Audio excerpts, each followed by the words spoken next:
What peptides actually are.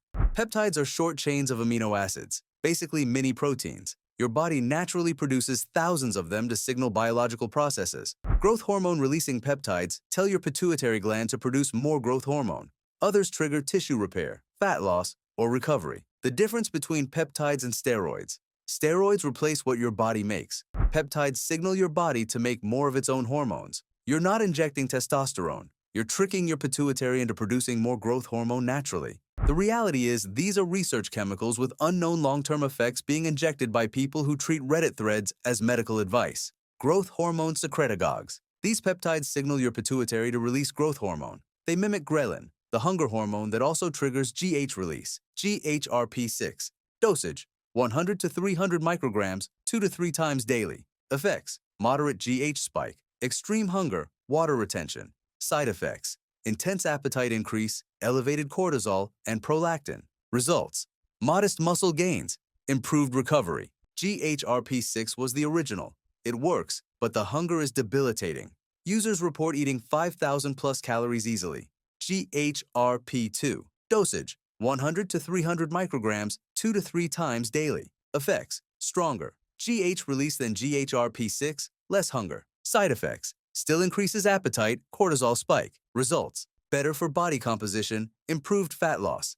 Ipamorelin. Dosage: 200 to 300 micrograms, 2 to 3 times daily. Effects: selective GH release without cortisol or prolactin spike. Side effects: minimal, no hunger, no prolactin issues. Results: clean, GH increase, fat loss, muscle retention, better sleep. Ipamorelin is the gold standard secretagogue. It selectively triggers GH release without problematic hormone spikes. Most users report better recovery, improved sleep, and gradual fat loss over 3 to 6 months. Hexarelin. Dosage: 100 to 200 micrograms, 2 times daily. Effects: most powerful GH release of all secretagogues. Side effects: desensitization after 2 to 3 weeks. Results: rapid initial gains that plateau quickly. Hexarelin is the nuclear option. Massive GH spike initially, but your receptors desensitize fast. Users cycle 2 weeks on, 4 weeks off.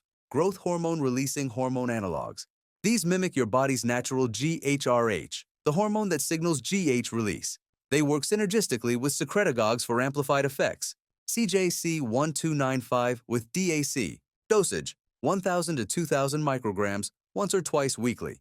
Half-life: 6 to 8 days. Effects: sustained GH elevation for entire week. Side effects: possible GH bleed, constantly elevated levels. Results: consistent anabolic environment, gradual body recomposition. CJC1295 with DAC is popular because you only inject once or twice weekly.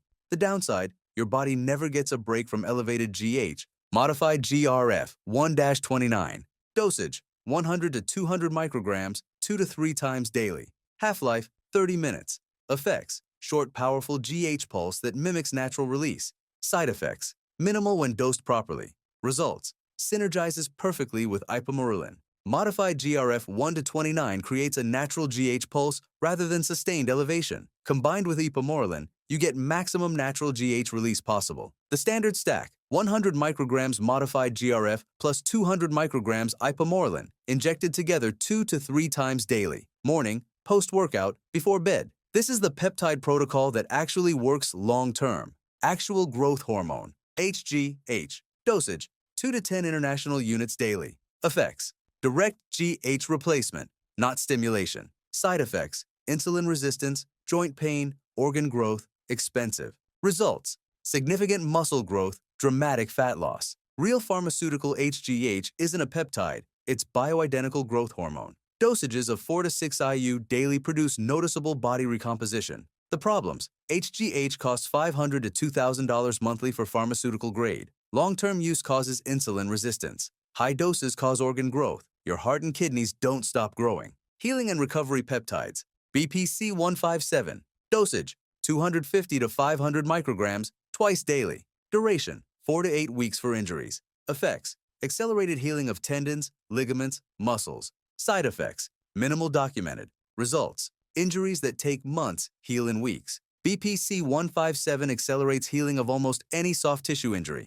Tendinitis that should take 6 months heals in 6 to 8 weeks. The mechanism isn't fully understood. It promotes angiogenesis, blood vessel formation, great for healing. Potentially problematic if you have undiagnosed cancer. TB500. Dosage: 5 to 10 milligrams twice weekly for 4 weeks, then 5 milligrams weekly. Effects: systemic healing, reduces inflammation. Side effects: minimal, possible lethargy. Results: improved recovery, chronic injury improvement. TB500 promotes cell migration and tissue repair systemically. Unlike BPC 157, which targets specific injuries, TB500 improves overall recovery capacity. IGF-1-LR3. Dosage: 40 to 100 micrograms daily, post-workout. Effects: direct muscle growth signaling, hyperplasia. Side effects: hypoglycemia risk, organ growth concerns, expensive. Results: localized muscle growth where injected. IGF-1-LR3 is downstream from growth hormone. It directly signals muscle growth and potentially creates new muscle cells. Extremely expensive and difficult to find legitimate product. Fat loss peptides. AOD 9604. Dosage: 300 to 600 micrograms daily, fasted. Effects: fat metabolism stimulation. Side effects: minimal, occasional headaches. Results: gradual fat loss without muscle loss. AOD 9604 is a growth hormone fragment that stimulates fat breakdown without blood sugar effects. Expect 1 to 2 pounds additional weekly fat loss with proper diet. Fragment 176 to 191. Dosage: 250 to 500 micrograms twice daily. Effects: enhanced lipolysis. Side effects: minimal. Results: similar to AOD 9604. Fragment 176 to 191 is another HGH fragment targeting only fat metabolism. Neither is dramatically effective, but they provide additional fat loss without stimulant side effects. The effective stack: beginner protocol modified GRF 1 to 29, 100 micrograms. Ipamorelin, 200 micrograms. Dosed together 3 times daily. Cost: $150 to $250 monthly. Results: improved recovery, better sleep, gradual body recomposition over 3 to 6 months. Advanced protocol: add BPC 157, 250 micrograms twice daily. Add TB500, 5 milligrams twice weekly. Continue modified GRF plus Ipamorelin. Cost: $300 to $400 monthly. Results: enhanced healing plus base benefits. Aggressive protocol pharmaceutical HGH, 4 to 6 international units daily. Add BPC 157 and TB500.